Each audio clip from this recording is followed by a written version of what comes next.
Welcome back guys. আজ আমি explain করব 2019 সালের রিলিজ হওয়া মুভি দ্য বোট। মুভিটিতে দেখানো হয় মাঝ সমুদ্রে হারিয়ে যাওয়া এক নাবিক একটি চালকবিহীন অদ্ভুত জাহাজে ওঠে, আর তারপর তার সাথে কি হয় সেটা জানার জন্য আপনাদের এই পুরো ভিডিওটি দেখতে হবে। তো চলুন আর কথা না বাড়িয়ে শুরু করা যাক আমাদের আজকের এক্সপ্লেনেশন। মুভির শুরুতে আমরা একটা লোককে দেখতে পাই যার নাম জন। সে পেশায় একজন জেলে। একদিন সে তার নৌকা নিয়ে মাছ ধরতে বেরিয়ে যায়। সে আশা করছিল যে আজ অনেক মাছ ধরবে, কিন্তু হঠাৎ লক্ষ্য করে সমুদ্রের চিরচেনা সেই ঢেউ খেলা ভাবটা বদলে গিয়েছে, আর সেখানে বিরাজ করছে এক ভয়ানক নীরবতা। তার মনে হচ্ছিল কিছু একটা ঠিক নেই। হঠাৎ করেই চারপাশ ঘন কুয়াশায় ঢেকে গেল। তার হৃদস্পন্দন দ্রুত বাড়ছে। এই ভুতুরে কুয়াশার বাইরে আর কিছুই দেখা যাচ্ছে না। তার কাছে দম বন্ধ হয়ে যাওয়ার মতো লাগছিল। তার মনে হচ্ছিল যেন অনন্তকাল ধরে জন অসহায়ভাবে এই কুয়াশার মধ্যে আটকে বসে চলছে। হঠাৎ দূরে কিছু একটা দেখা যাচ্ছে, একটা জাহাজ। তার মনে একটু স্বস্তি এলো, কিন্তু তা ক্ষণস্থায়ী ছিল। এই জাহাজ কাছে আসতেই তার বুক আবারও কেঁপে উঠল, কারণ জাহাজটি ছিল খালি। কোনো মানুষের নাম চিহ্ন মাত্র দেখা যাচ্ছে না। তাহলে জাহাজটা চালাচ্ছিল কে? এখানে জাহাজটা আসলোই বা কিভাবে? মনে হচ্ছিল যেন এর বাইরে আরোহীরা উধাও হয়ে গেছে। কৌতূহল নিয়ে জন তার নৌকাটিকে ওই রহস্যময় জাহাজটির সঙ্গে বাঁধলেন এবং সাবধানে তাতে পা রাখলেন, কিন্তু তিনি যা দেখলেন তার রক্ত হিম হয়ে যাওয়ার মতো অবস্থা। জাহাজটিতে নিখুঁত অবস্থায় রাখা ছিল প্লেটে তাজা খাবার, কাপে এখনো পর্যন্ত অর্ধেক জল ভরা, কিন্তু আশেপাশে কোনো মানুষ নেই। তার একবার মনে হচ্ছিল এখান থেকে চলে যাওয়া উচিত, কিন্তু কৌতূহলবশত সে জাহাজটা ঘুরে দেখছিল।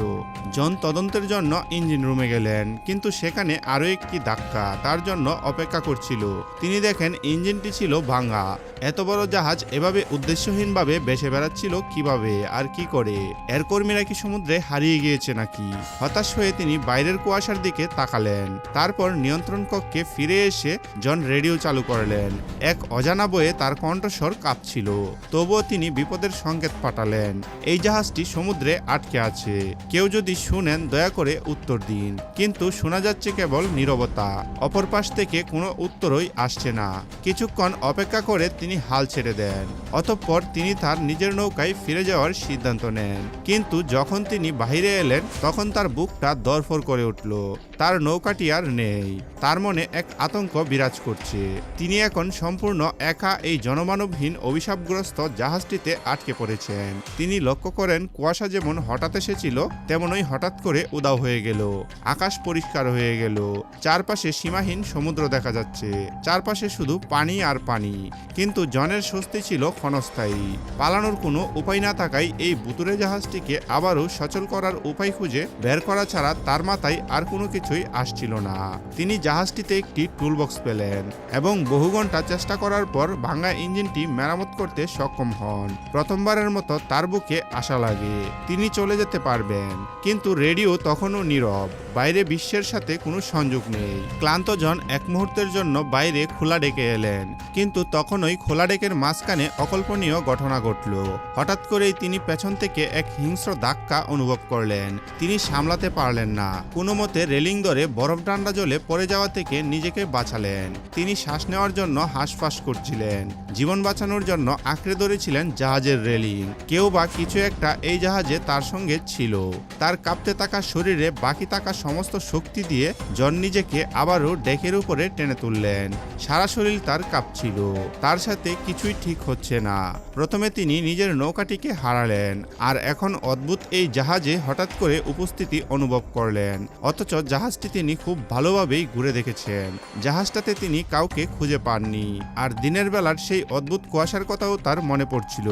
মুহূর্তের মধ্যে তার টয়লেট চেপে ধরলে তিনি টয়লেট ব্যবহার করতে নিচের ডেকে যান।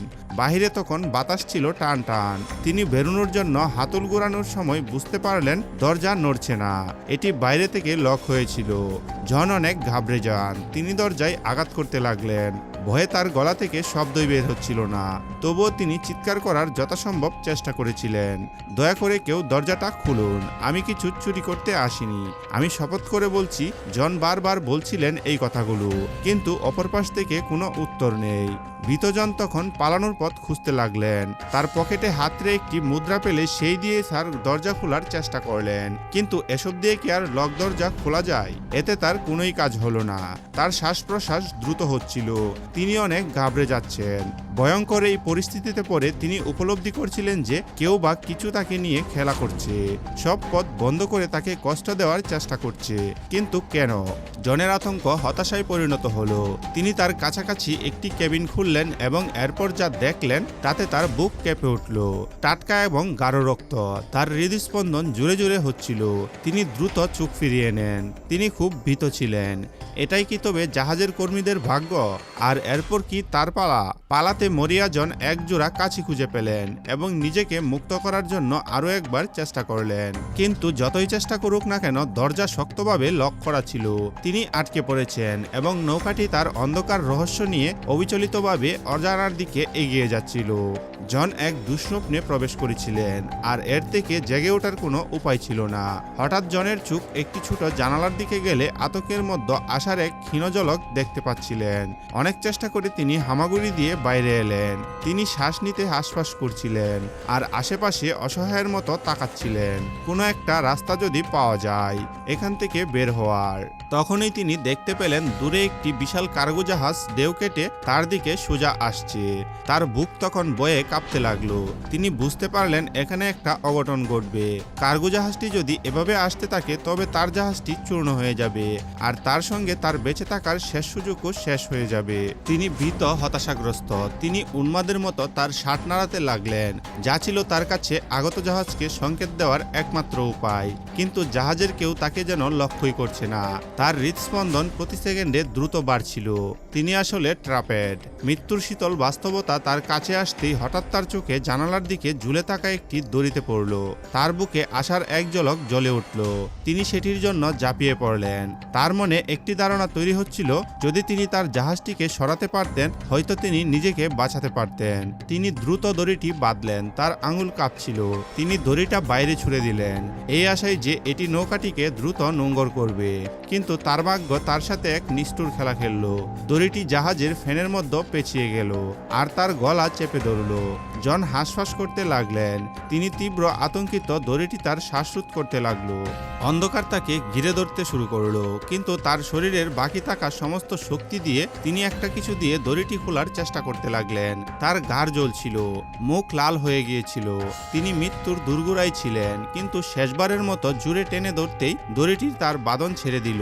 তিনি নিচে পড়ে গেলেন, হাঁপাচ্ছিলেন, গলা ব্যথায় ঝলসে যাচ্ছিল।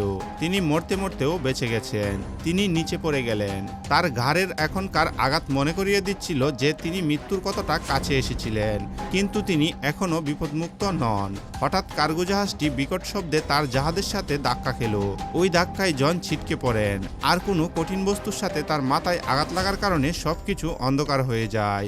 যখন তার জ্ঞান ফিরে আসে, জন দেখে সে একটি নিস্তব্ধ গড়ে একা, আর তার চারদিকে জল, তবে তা সমুদ্রের নোনা জল নয়, মিষ্টি জল। তার মনে আবারও বই ঢুকে যায়, কেউ বা কিছু তাকে নিয়ে খেলছে।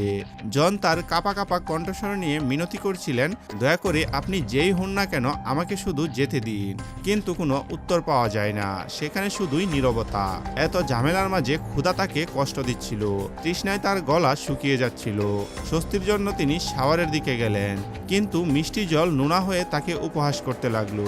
তখন তিনি বুঝতে পারলেন যে জাহাজটি ডুবে যাচ্ছে। জন আতঙ্কিত হয়ে যান। একটা ফুটো থেকে সমুদ্রের জল তার ভাবনার চেয়েও দ্রুত ভেতরে ঢুকছে, আর বাইরে থেকে লক করা দরজা তাকে আটকে রেখেছে। রাতটা আস্তে আস্তে গভীর হলো। হঠাৎ সাগরে শুরু হলো ভয়ঙ্কর ঝড়। জাহাজটা খুব জোরে সুরে ভাবে দুলছিল। দেখতে দেখতে ঝড়ের কারণে সাগর একদম উত্তাল হয়ে উঠল। জাহাজের ভেতরে জনের অবস্থা খুব খারাপ ছিল। ঝড়ের কারণে জাহাজ যেভাবে দুলছিল তাতে করে জনের পুরনো আঘাত তো সাথে আছেই, এর সাথে সে আরো 4টা নতুন আঘাত পাচ্ছিল। এভাবে সকাল হতে হতে জাহাজের ভেতরে জল প্রায় তার থুতনি পর্যন্ত উঠে এলো, কিন্তু সে কোনো মতে মাথাটা জলের উপরে রাখতে পারছিল। সে তার ভাগ্যকে মেনে নিয়েছিল। সে ভাবছিল তার মৃত্যু আর কয়েক মুহূর্তের ব্যাপার শুধু। কিন্তু তখনই এই নিস্তব্ধতার মধ্যে একটা হালকা শব্দ হলো। সে কাঁপা কাঁপা হাতে দরজার হাতলটা ঘুরালো। জলের চাপে দরজাটা খুলে গেল আর জন বাইরে ছিটকে পড়ল। সে এখন মুক্ত। জোরে জোরে শ্বাস নিতে নিতে সে ডেকের উপরে উঠল। একটু স্বস্তিতে শান্তিতে নিঃশ্বাস নিচ্ছিল। কিন্তু তখনই তার মনে হলো এই খেলা এখনো শেষ হয়নি। যে বা যা কিছু তাকে কষ্ট দিচ্ছে তা এত সহজে থামবে না। জন বুঝতে পারছিল যে সে আর সহ্য করতে পারছে না। এদিকে আবার নৌকাটি জলে ভরে যাচ্ছিল আর কিছুক্ষণের মধ্যেই ডুবে যাবে। আর তার সহ্য ক্ষমতা না থাকলেও বেঁচে থাকার জন্য তার সাহস দেখাতেই হবে। বেঁচে থাকার প্রবল ইচ্ছায় সে একটা প্ল্যান করলো। এয়ারব্যাগ আর টয়লেটের দরজা দিয়ে একটা ভেলা বানিয়ে সে রওনা দিল। সে ভাবছে এটাই হয়তো তার বাঁচার উপায় হবে। কিন্তু সে কিছু দূর যেতেই সে খুব ক্লান্ত হয়ে পড়েছিল। ঘন্টার পর ঘন্টা ধরে সে উদ্দেশ্যহীনভাবে ভেসে বেড়াচ্ছিল। দূর থেকে সে দেখে যে জাহাজটাকে সে ডুবতে দেখেছিল সেটা তখনও ভেসে আছে। এটা দেখে জন ভাবে যদি সে নৌকাটা মেরামত করতে পারত তাহলে এই অভিশপ্ত জাহাজটাই হয়তো তাকে বাঁচিয়ে দিত। সে তার বইকে সাইডে রেখে আবারও জাহাজে উঠল। জাহাজের ফুটোটা মেরামত করলো আর সমুদ্রের জল বের করার জন্য একটা পাম্পের ব্যবস্থা করলো। সে শুধু এই জাহাজটিকে ঠিক করার জন্য নিজের ভয় আর ক্লান্তির সাথে লড়াই করে যাচ্ছিল। আর ঠিক সেই মুহূর্তে জন ঠিক করলো যেভাবেই হোক সে নিজেকে বাঁচাবেই। ফুটো সারিয়ে আর জল বের করার পর সে অনেক কষ্ট করে নৌকার বাকি সব সমস্যাগুলো ঠিক করলো। প্রত্যেকটা বোল্ট টাইট দিল, সব ফাটল বন্ধ করলো। তার শরীরের শেষ শক্তিটুকু দিয়ে সে ওটা সরালো। এমনকি বাইরে থেকেও প্যাচ লাগিয়ে দিল যাতে করে ভবিষ্যতে আর কোনো সমস্যা না হয়। ক্লান্তিতে তার হাত পা কাঁপছিল, কিন্তু এখান থেকে পালানোর চিন্তা তাকে এগিয়ে নিয়ে যাচ্ছিল। নতুন করে আশা নিয়ে সে আরেকবারও রেডিওতে চেষ্টা করলো। একটা উত্তরের জন্য সে মরিয়া হয়ে উঠেছিল, কিন্তু কোনো উত্তর এলো না। চারিদিকে ছিল একদম কানবদির হওয়ার মতো নিস্তব্ধতা। তার বুকটা ধকধক করে উঠল আর তার আশাগুলো যেন মুহূর্তেই হতাশা হয়ে যাচ্ছে। যদি সে এখান থেকে বের হতে না পারে তাহলে কি হবে? এই কথা মাথায় আসতেই ভয়ে তার নিঃশ্বাস কাঁপছিল। সে ম্যাপটা খুলে কোনো একটা পথ খুঁজে পাওয়ার জন্য দেখতে লাগলো। সে ঠিক করে ফেলেছিল যাই হয়ে যাক না কেন সে হার মানবে না। সে আবারও নৌকাটাকে চালানোর চেষ্টা করলো, কিন্তু এবারও নৌকাটা তাকে নিরাশ করলো। জাহাজটা যেন জেদ ধরে এক জায়গাতেই দাঁড়িয়ে আছে। জন অসহায়ের মতো দাঁড়িয়ে আছে। হতাশায় তার বুকের ভেতরটা আরো চেপে আসছে। সে শরীর আর মন দুই দিক দিয়েই একদম কাহিল হয়ে পড়েছিল। ঠিক তখনই সে দূরে একটা কিছু দেখতে পেল, আরেকটা জাহাজ। তার বেঁচে থাকার ইচ্ছার আশার আলো আবারও জ্বলে উঠল। কিছু না ভেবেই সে তার ছোট্ট বেলাটায় লাফ দিল আর পাগলের মতো ওই জাহাজটার দিকে বইটা বাইতে শুরু করলো। কিন্তু সে এগুতেই যে জাহাজটা এত কষ্ট করে এতক্ষণ ধরে ঠিক করেছিল সেটা হঠাৎ নিজে থেকেই চলতে শুরু করলো। নৌকাটি খুব দ্রুত তার দিকে এগিয়ে আসছিল। মনে হচ্ছিল জাহাজটা জনকে তার শিকার বানিয়েছে। জন তখন গাবড়ে যায়। এই জাহাজটা একটু তার শেষ ভরসা ছিল। এই মুহূর্তের জন্য এমন কি হলো যে অচল জাহাজটা হঠাৎ করেই অলৌকিকভাবেই সচল হয়ে তাকেই শিকার বানিয়ে ফেললো আর এখন তার জীবন নিতে চাইছে? এসব হাজারো প্রশ্ন জনের মাথায় ঘুরপাক খাচ্ছিল। ভয়ে সে আরো জোরে জোরে বইটা বাইতে শুরু করলো, কিন্তু তাতেও কোনো লাভ হলো না। নৌকাটা গতি বাড়িয়ে এমন ভয়ঙ্করভাবে তার দিকে তেড়ে আসছিল যে ভয়ে তার রক্ত জমে গিয়েছিল। বাঁচার শেষ চেষ্টা হিসেবে জাহাজটা তাকে পিষে ফেলার ঠিক আগ মুহূর্তে সে বেলা থেকে বরফের মতো ঠান্ডা জলে ঝাঁপ দিল। তার বুকটা ধরফর করছিল। অনেক কষ্টে জলের উপরে মাথা তুলে তাকিয়ে দেখে ওই জাহাজটা আর নেই। চোখের সামনেই দিগন্তে মিলিয়ে গেছে। ঠান্ডা জলে কাঁপতে কাঁপতে তার শরীর জমে যাচ্ছিল। তার শরীরের সমস্ত শক্তি শেষ হয়ে যাচ্ছিল। কোনো উপায় না দেখে সে আবারও ওই অভিশপ্ত জাহাজটার দিকেই সাঁতরাতে শুরু করে। আর অবশেষে অনেক চেষ্টার পর ওই জাহাজের নাগাল পেয়ে সে আবারও জাহাজে উঠে যায়। তার শরীর এতটাই দুর্বল আর এতটাই ক্লান্ত ছিল যে জাহাজের একটা বিছানায় সে শুয়ে পড়ে। সকালবেলা সে আবারও পালানোর নতুন প্ল্যান নিয়ে ঘুম থেকে উঠল, কিন্তু দেখে তার ঘরের দরজা বাইরে থেকে লক করা। তার ভেতরটা আবারও বাড়ি হয়ে আসছিল। নিজের মনেই বলছিল এই দুঃস্বপ্নটা কি আর কোনোদিন শেষ হবে না? সে দরজায় ধাক্কা দিতে থাকে, কিন্তু দরজাটা একটুও নড়ছে না। তখন তার চোখ ছোট কেবিনের দিকে পড়ে। হামাগুড়ি দিয়ে সে ভেতরে ঢুকে একটা ছোট ফাঁকা জায়গা দেখতে পায়। তার মনে একটা আশার আলো জ্বলে, হয়তো এবার এখান থেকে মুক্ত হতে পারবে। কিন্তু জায়গাটা ছিল খুব চাপা আর ভয়ঙ্কর। ওটা একটা স্টোর রুম ছিল, আর যখনই সে উপরে ওঠার চেষ্টা করছিল বারবার দপাস করে নিচে পড়ে যাচ্ছিল। যতবার পড়ছিল তার শরীর কোথাও না কোথাও কেটে যাচ্ছিল, কিন্তু সে হার মানতে একদমই রাজি না। বারবার সে উপরে ওঠার চেষ্টা করছিল আর ওই আলোর দিকে পৌঁছানোর জন্য, কিন্তু শতবার চেষ্টা করেও সে পারছে না। এদিকে রুমের ভিতরে বাতাস কমে আসছিল, অক্সিজেন কমে যাওয়ায় তার নিঃশ্বাস নিতে কষ্ট হচ্ছিল। কেবিনের দরজাও খুলছিল না, তাকে ওই দমবন্ধ করা জায়গায় আটকে রাখা হয়েছিল। সে বুঝতে পারছিল তার মৃত্যু আবারও খুব কাছে চলে আসছে। অন্ধকার তাকে ঘিরে ধরেছে। সে প্রায় আশা ছেড়েই দিয়েছিল, তার জ্ঞান হারানোর মতো অবস্থা হয়ে যাচ্ছে। ঠিক তখনই সে হালকা একটা শব্দ শুনতে পায়। কেবিনের দরজাটা খুলে গেছে। হাঁপাতে হাঁপাতে সে বেরিয়ে এলো, আর তার পা চলছিল না। কিন্তু বাহিরে এসে কিছু একটা দেখে স্বস্তিতে তার মন ভরে যায়। সে সামনে ডাঙ্গা দেখতে পেল, মানে একটা দ্বীপ। অবশেষে জন ওই শয়তান জাহাজটার হাত থেকে পালাতে পেরেছে। সে এখন বেঁচে যাবে জন এগুলা ভাবছিল। জাহাজটা তীরে লাগার সাথে সাথেই জন লাফ দিয়ে নামে। জাহাজটা থেকে দূরে যাওয়ার জন্য সে ছটফট করছিল। সে নিশ্চিত ছিল যে দ্বীপের ওই কেউ একজন হয়তো নৌকাটা চালাচ্ছিল। এতটা সময় ধরে তাকে ইচ্ছে করেই কষ্ট দিচ্ছিল। রাগে তার শরীর জ্বলে যাচ্ছিল। সে একটা রড হাতে তুলে নেয়। যে তাকে এত যন্ত্রণা দিয়েছে সে তার মুখোমুখি হওয়ার জন্য তৈরি হয়। কিন্তু যখন সে দ্বীপটা ভালো করে খুঁজে দেখলো, তখন সে অবাক হয়ে গেল।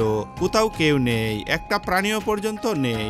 তাহলে সে ভুল ছিল, এখানে সে একদমই একা। সে আবারও তীরের দিকে হাঁটতে শুরু করে। তখন হঠাৎ করে সেই একই জাহাজটা দ্বীপ ছেড়ে চলে যাচ্ছে। মনে হচ্ছে যেন তার পরের শিকারের খুঁজে বের হচ্ছে। জন বয়ে জমে গেল, তার গায়ে কাঁটা দিয়ে উঠল। এসব কিছুর মানে জাহাজটা জীবন্ত ছিল। জাহাজের নিজে নিজেই এদিক থেকে ওদিকে যাওয়া, তাকে তাড়া করা, সবকিছুই যেন কালো একটা শক্তি নিয়ন্ত্রণ করছিল। এই সব কিছু এক অদৃশ্য আর খারাপ শক্তির নিয়ন্ত্রণে ছিল। এখন তাকে এখান থেকে যেভাবেই হোক না কেন বের হতে হবে। নতুন করে শক্তি সঞ্চয় করে সে দ্বীপের সবচেয়ে উঁচু জায়গায় উঠল, পুরো দিকটা ভালোভাবে দেখে এখান থেকে পালানোর একটা পথ খোঁজার জন্য। সেখানে অনেক দূরে আরেকটা দ্বীপ দেখতে পায়, কিন্তু সে যখন আরো ভালো করে দেখতে যায়, তখন সে নিজেকে ঠিক সেই একই জায়গায় আবিষ্কার করে যেখান থেকে তার এই দুঃস্বপ্ন, মানে এই সব কিছু শুরু হয়েছিল। তার নৌকাটা সেখানেই ছিল, ঠিক যেমনটা যাত্রার শুরুতে বাঁধা ছিল। চারপাশের দুনিয়াটা একদমই স্বাভাবিক লাগছিল। লোকজন ছিল যেন কিছুই হয়নি।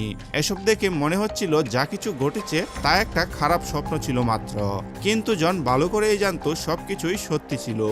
নৌকাটা, দ্বীপটা আর সে ভয়ঙ্কর পরিস্থিতিরও মুখোমুখি হয়েছিল, সবই সত্যি ছিল। কিন্তু সে যে উত্তরটা খুঁজছিল, তার এই কষ্টের পেছনের সত্যিটা, সেটা রহস্যই থেকে গেল। কে তাকে এখানে এনেছিল? সবকিছু নিয়ন্ত্রণকারী সেই শক্তিটা আসলে কি ছিল? আর কেনই বা তার সাথে এমন হলো? এরকম একটা রহস্যময় একটা পরিস্থিতি তৈরি হয়ে এই মুভিটা এখানেই শেষ হয়ে যায়। আর আমাদের মনে রেখে যায় হাজারো প্রশ্ন, যার উত্তর হয়তো আমরা খুঁজে পাবো না। তো বন্ধুরা, কেমন লেগেছে আমাদের আজকের এই মুভি এক্সপ্লেনেশন, তা আমাকে কমেন্ট করে জানাতে ভুলবেন না। দেখা হচ্ছে নেক্সট কোনো ভিডিওতে। সেই পর্যন্ত ভালো থাকুন, সুস্থ থাকুন।